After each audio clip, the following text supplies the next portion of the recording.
Good morning everyone. Welcome to మన చరిత్రలో episode 6. ఈ ఎపిసోడ్ 6లో మనం మన మొట్టమొదటి నాగరికత అయినటువంటి సింధు నాగరికతలో సమాజం ఎట్లా ఉండేది అనేది మనం చూస్తాం. అంటే సింధు నాగరికత సమాజం ఎట్లా ఉండేదని. అయితే మనకి సమాజం గురించి క్లియర్ కట్గా మనకి ఎటువంటి విషయాలు తెలియలేదు.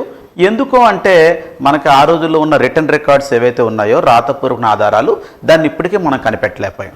అయితే మనకి అప్పటి డైరెక్టర్ జనరల్ అయినటువంటి అంటే ఆర్కియలాజికల్ సర్వే ఆఫ్ ఇండియా, ఈ పురావస్తు శాఖ ఏదైతే ఉందో దాని డైరెక్టర్ జనరల్ జాన్ మార్షల్ అభిప్రాయాలు మనకి ఉన్నాయి. అవి మనం తెలుసుకుందాం.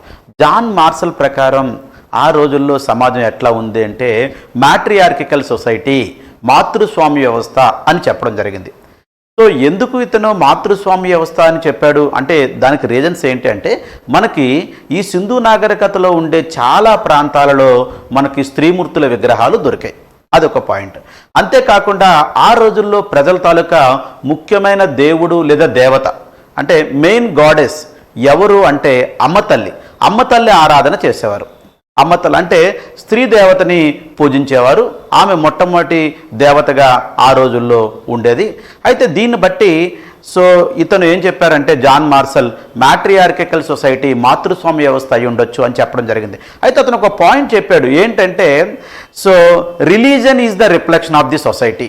అంటే మనం ఒక మతం ఎట్లా ఉంది ఆ రోజుల్లో అని మనం చూస్తే ఆ మతాన్ని బట్టి ఆ సమాజాన్ని చెప్పొచ్చు అని చెప్పడం జరిగింది. అంటే ఉదాహరణకి ఇప్పుడు ఒక ఫారినర్ మనకి ఈరోజు ఈ క్లాస్కి వచ్చాడు అనుకోండి, అతనికి మన సమాజం ఏంటి అనేది ఇప్పుడున్న ప్రజెంట్ ఇండియన్ సొసైటీ ఏంటి అని తెలియదు అనుకుందాం, ఎందుకంటే వేరే ఫారినర్ కాబట్టి. సో అతను వచ్చి మనల్ని మొదటగా మీరు మండే ఎవరిని పూజిస్తారు, ట్యూస్డే ఎవరిని పూజిస్తారు, అలాగే వెన్స్డే ఎవరిని పూజిస్తారు అట్లా క్వశ్చన్స్ చేయడం ద్వారా మనకి ఎక్కువగా మేల్ గాడ్స్ అనేది ఉన్నారు మనకి.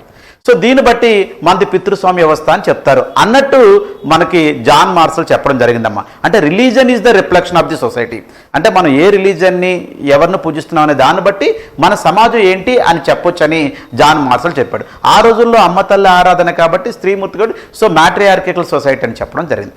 అంతేకాకుండా సమాజంలో వర్గీకరణ ఎట్లా ఉండేది అని మనం చూస్తే సమాజ వర్గీకరణ మనకి ఈ ఎకనామిక్ బేస్ మీద ఉండేదమ్మా. అంటే రిచ్ అండ్ పూర్ సమాజం రెండుగా డివైడ్ అయి ఉండేది.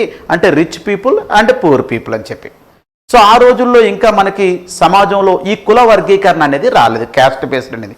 ఈ క్యాస్ట్ బేస్డ్ అనేది మనం వేదకాలం నుంచి చూడొచ్చు. మనం ఆల్రెడీ ఋగ్వేదం చెప్పుకున్నప్పుడు ఒక మాట చెప్పుకున్నాం. ఋగ్వేదంలో 10వ మండలంలో పురుష సూక్త ఉంది. పురుష సూక్త ద్వారా మనం ఏం చెప్పుకున్నామంటే మొట్టమొదటి క్యాస్ట్ రిఫరెన్స్ సిస్టమ్ అని మనం అక్కడ చెప్పుకున్నాం. సో మనకి ఆర్యుల కాలం నుంచి క్యాస్ట్ స్టార్ట్ అయినట్టు మనకు తెలుస్తుంది. అంటే సింధు నాగరికత ప్రజల మధ్య కుల వర్గీకరణ ఏమి లేదు. ఏ వర్గీకరణ ఉంది మనకి? ఈ పేద ధనిక అనే మనకి ఈ ఆర్థిక పరమైన వర్గీకరణ ఉంది. దీనికి బట్టి మనకి ఏం తెలుస్తుందంటే ఆ రోజుల్లో ఆర్థిక వ్యత్యాసాలు ఉన్నట్టు తెలుస్తుంది. అంతేకాకుండా సింధు నాగరికత పట్టణాల్లో మనకు కట్టినటువంటి కట్టడాలు చూస్తున్నట్టయితే సో ఎలైట్ పీపుల్ ఎవరైతే రిచ్ క్లాస్ ఉంటారో నోబల్స్ కానీ రూలర్స్ కానీ వ్యాపారులు కానీ లేకపోతే మత పెద్దలు కానీ వాళ్ళేమో అప్పర్ సిటీలో ఉండేవారు. సో కామనర్ సామాన్యులు అందరూ కలిపి లోయర్ సిటీలో ఉండేవారు. దీన్ని బట్టి మనకు చూస్తే ఇక్కడ డివిజన్ మనకి ఎకనామిక్ డివిజన్ మనకు క్లియర్గా కనబడుతుంది. సో ఈ పాయింట్ మనం గుర్తుంచుకోవాలండి. సింధు నాగరికతలో ఇట్లా ఎకనామిక్ డివిజన్ ఉందని. సో మరి ఆ రోజుల్లో ప్రజలు ఎట్లాంటి ఆహారాన్ని తినేవారు అంటే అప్పుడు మనకి వెజిటేరియన్స్ ఉండేవారు, నాన్ వెజిటేరియన్స్ ఉండేవారు. సో నాన్ వెజిటేరియన్స్ ముఖ్యంగా వాళ్ళు చేపలు తినడం అలాగే వివిధ రకాలైనటువంటి జంతువుల మాంసాహారం తినడం చేసేవారు. సో మనకి వెజిటేరియన్స్ చూసినట్టయితే మనం ముఖ్యంగా సో వీళ్ళు ఫ్రూట్స్ వెజిటేబుల్స్ ఇట్లాంటివి తిన్నట్టు మనకు తెలుస్తుంది. ఆ రోజుల్లో ప్రజలు ఎక్కువగా అలంకరణకి ఎక్కువగా ప్రాధాన్యత ఇచ్చినట్టు మనకు తెలుస్తుంది. ఎందుకంటే ఆ రోజుల్లో మనం చూసినటువంటి దొరికినటువంటి వస్తువులు చూస్తే కాస్మెటిక్స్ మనకి లిప్స్టిక్స్ కానీ సెంట్స్ కానీ అలాగే మనకి బ్యాంగిల్స్ కానీ మిర్రర్స్ కానీ ఇవన్నీ మనం చూస్తే మనకు తెలుస్తుంది. మనం హరప్పా చెప్పుకున్నాం వుడెన్ కాపీల్లో ఇలాంటి వస్తువులు కూడా దొరికాయి. అంటే వాళ్ళతో పాటు అంటే వాళ్ళ డెడ్ బాడీస్తో పాటు వాళ్ళు వాడినటువంటి వస్తువుల్ని దాచేవారు అని మనం అప్పుడు చెప్పుకున్నాం. అప్పుడు ఈ మిర్రర్స్ ఇవన్నీ దొరికాయని చెప్పుకున్నాం. అంటే దీన్ని బట్టి మనకి ఏం తెలుస్తుందంటే హరప్పా ప్రజలకి పునర్జన్మపై నమ్మకం ఉండేది. అందుకే వాళ్ళతో పాటు వాళ్ళ వస్తువులను కూడా సమాధిలో పెట్టడం జరిగింది అన్నది మనకు ఒక కాన్సెప్ట్ అమ్మా.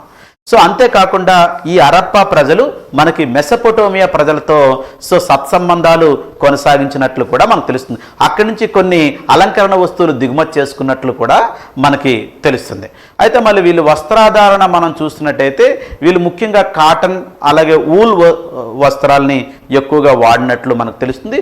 సిల్క్ వాడినట్టు మనకి ఎక్కడ ఆధారాలు కనిపించలేదు. ముఖ్యంగా చూసుకుంటే వీళ్ళ స్టేబుల్ ఫుడ్, ముఖ్యంగా వీళ్ళు ముఖ్యమైన ఆహారం ఏంటంటే గోధుమ అండ్ బార్లీ, దీంతోపాటు మిగతావన్నీ ఉండేవి. సో ఈ విధంగా మనకి మన మొట్టమొదటి నాగరికత సింధు నాగరికత అంటే మనకి క్రీస్తు పూర్వం 3000 సంవత్సరాల క్రితం వెలసిల్లినటువంటి నాగరికత. సో ఈ నాగరికతలో సమాజం మనకి ఈ విధంగా ఉండేది. Thank you and all the best.